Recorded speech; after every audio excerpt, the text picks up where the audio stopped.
2 Kings 6. The miracle of the axe head. Now the sons of the prophets said to Elisha, "See, the place where we dwell under your charge is too small for us. Let us go to the Jordan and each of us get there a log, and let us make a place for us to dwell there."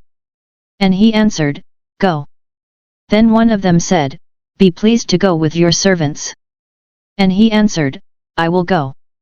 So he went with them. And when they came to the Jordan, they cut down trees.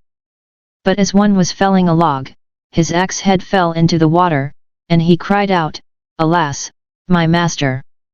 It was borrowed." Then the man of God said, "Where did it fall?"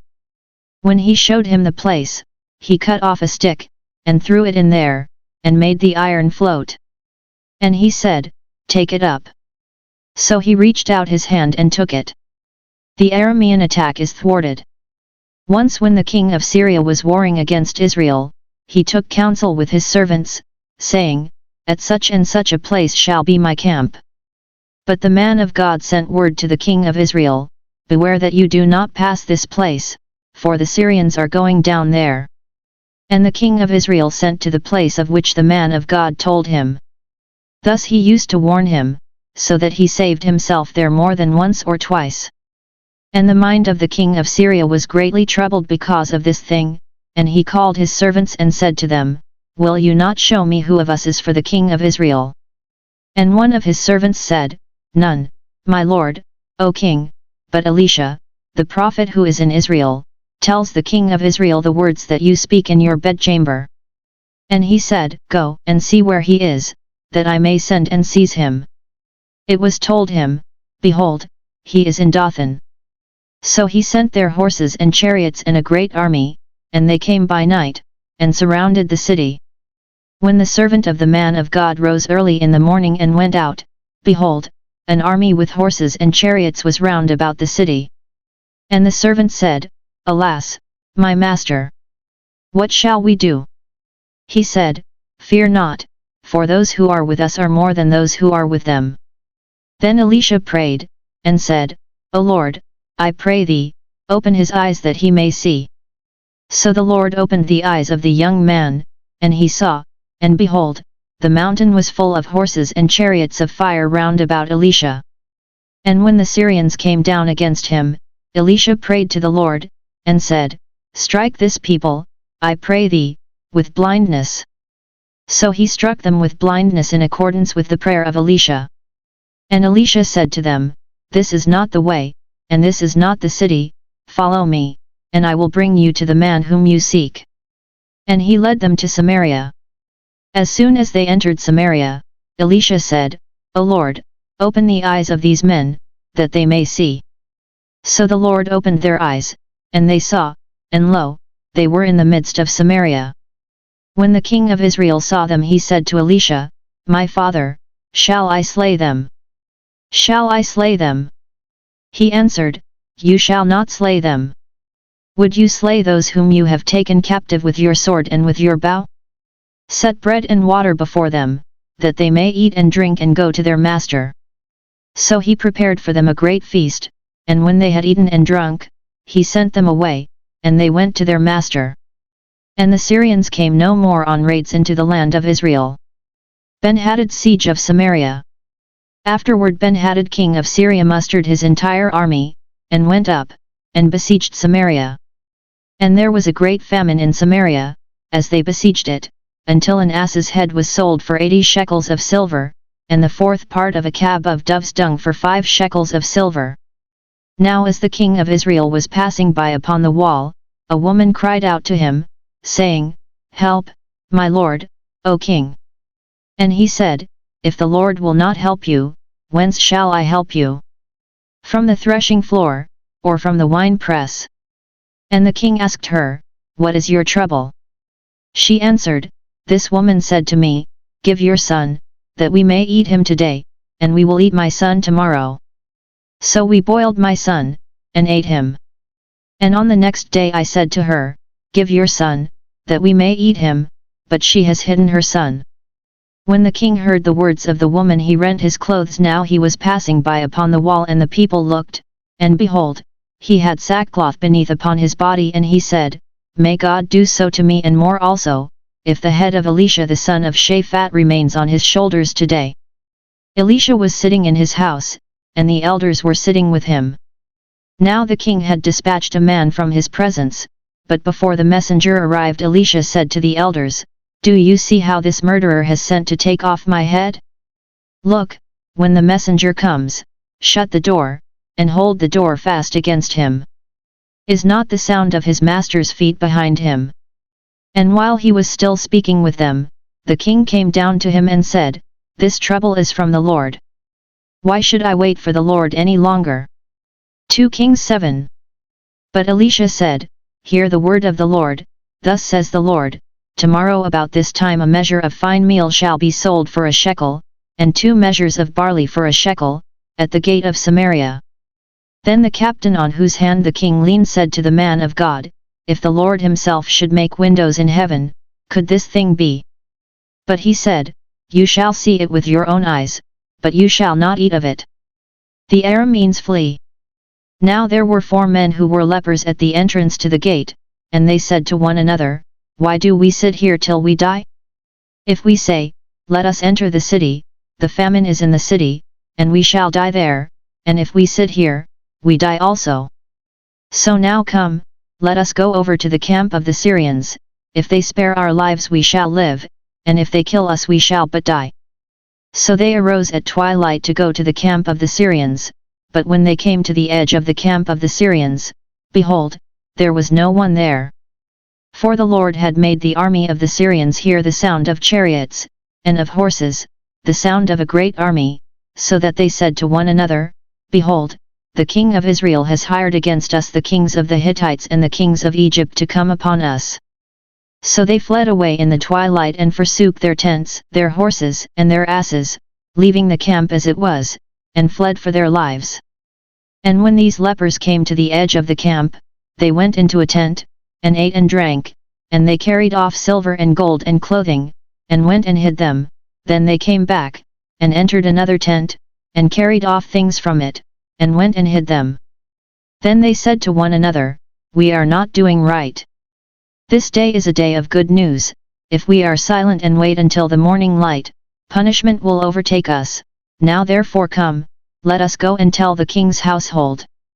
So they came and called to the gatekeepers of the city, and told them, "We came to the camp of the Syrians, and behold, there was no one to be seen or heard there, nothing but the horses tied, and the asses tied, and the tents as they were." Then the gatekeepers called out, and it was told within the king's household. And the king rose in the night, and said to his servants, "I will tell you what the Syrians have prepared against us. They know that we are hungry, therefore they have gone out of the camp to hide themselves in the open country, thinking, when they come out of the city, we shall take them alive and get into the city." And one of his servants said, "Let some men take 5 of the remaining horses, seeing that those who are left here will fare like the whole multitude of Israel that have already perished, let us send and see." So they took 2 mounted men, and the king sent them after the army of the Syrians, saying, "Go and see." So they went after them as far as the Jordan, and lo, all the way was littered with garments and equipment which the Syrians had thrown away in their haste. And the messengers returned, and told the king. Then the people went out, and plundered the camp of the Syrians. So a measure of fine meal was sold for a shekel, and 2 measures of barley for a shekel, according to the word of the Lord. Now the king had appointed the captain on whose hand he leaned to have charge of the gate, and the people trod upon him in the gate, so that he died, as the man of God had said when the king came down to him. For when the man of God had said to the king, 2 measures of barley shall be sold for a shekel, and a measure of fine meal for a shekel, about this time tomorrow in the gate of Samaria, the captain had answered the man of God, "If the Lord himself should make windows in heaven, could such a thing be?" And he had said, "You shall see it with your own eyes, but you shall not eat of it." And so it happened to him, for the people trod upon him in the gate and he died. 2 Kings 8. The Shunammite woman's land restored. Now Elisha had said to the woman whose son he had restored to life, "Arise, and depart with your household, and sojourn wherever you can, for the Lord has called for a famine, and it will come upon the land for 7 years. So the woman arose, and did according to the word of the man of God. She went with her household and sojourned in the land of the Philistines 7 years. And at the end of the 7 years, when the woman returned from the land of the Philistines, she went forth to appeal to the king for her house and her land. Now the king was talking with Gehazi the servant of the man of God, saying, "Tell me all the great things that Elisha has done." And while he was telling the king how Elisha had restored the dead to life, behold, the woman whose son he had restored to life appealed to the king for her house and her land. And Gehazi said, "My lord, O king, here is the woman, and here is her son whom Elisha restored to life." And when the king asked the woman, she told him. So the king appointed an official for her, saying, "Restore all that was hers, together with all the produce of the fields from the day that she left the land until now." Death of Ben-Hadad. Now Elisha came to Damascus. Ben-Hadad the king of Syria was sick, and when it was told him, "The man of God has come here," the king said to Hazael, "Take a present with you and go to meet the man of God, and inquire of the Lord through him, saying, Shall I recover from this sickness?" So Hazael went to meet him, and took a present with him, all kinds of goods of Damascus, 40 camel loads. When he came and stood before him, he said, "Your son Ben-Hadad king of Syria has sent me to you, saying, Shall I recover from this sickness?"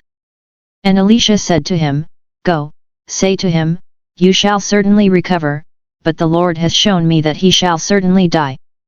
And he fixed his gaze and stared at him, until he was ashamed. And the man of God wept. And Hazael said, "Why does my Lord weep?" He answered, "Because I know the evil that you will do to the people of Israel. You will set on fire their fortresses, and you will slay their young men with the sword, and dash in pieces their little ones, and rip up their women with child." And Hazael said, "What is your servant, who is but a dog, that he should do this great thing?" Elisha answered, "The Lord has shown me that you are to be king over Syria." Then he departed from Elisha, and came to his master, who said to him, "What did Elisha say to you?" And he answered, "He told me that you would certainly recover." But on the morrow he took the coverlet and dipped it in water and spread it over his face, till he died. And Hazael became king in his stead. Jehoram reigns over Judah.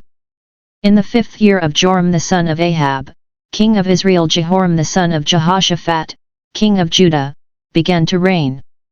He was 32 years old when he became king, and he reigned 8 years in Jerusalem. And he walked in the way of the kings of Israel, as the house of Ahab had done, for the daughter of Ahab was his wife. And he did what was evil in the sight of the Lord.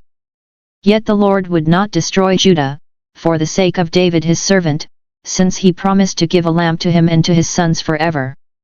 In his days Edom revolted from the rule of Judah, and set up a king of their own. Then Joram passed over to Zair with all his chariots, and rose by night, and he and his chariot commanders smote the Edomites who had surrounded him, but his army fled home. So Edom revolted from the rule of Judah to this day. Then Libnah revolted at the same time. Now the rest of the acts of Joram, and all that he did, are they not written in the book of the Chronicles of the kings of Judah? So Joram slept with his fathers, and was buried with his fathers in the city of David, and Ahaziah his son reigned in his stead. Ahaziah reigns over Judah. In the 12th year of Joram the son of Ahab, king of Israel, Ahaziah the son of Jehoram, king of Judah, began to reign. Ahaziah was 22 years old when he began to reign, and he reigned 1 year in Jerusalem. His mother's name was Athaliah, she was a granddaughter of Omri king of Israel. He also walked in the way of the house of Ahab, and did what was evil in the sight of the Lord, as the house of Ahab had done, for he was son-in-law to the house of Ahab. He went with Joram the son of Ahab to make war against Hazael king of Syria at Ramoth-Gilead, where the Syrians wounded Joram. And King Joram returned to be healed in Jezreel of the wounds which the Syrians had given him at Ramah, when he fought against Hazael king of Syria. And Ahaziah the son of Jehoram king of Judah went down to see Joram the son of Ahab in Jezreel, because he was sick.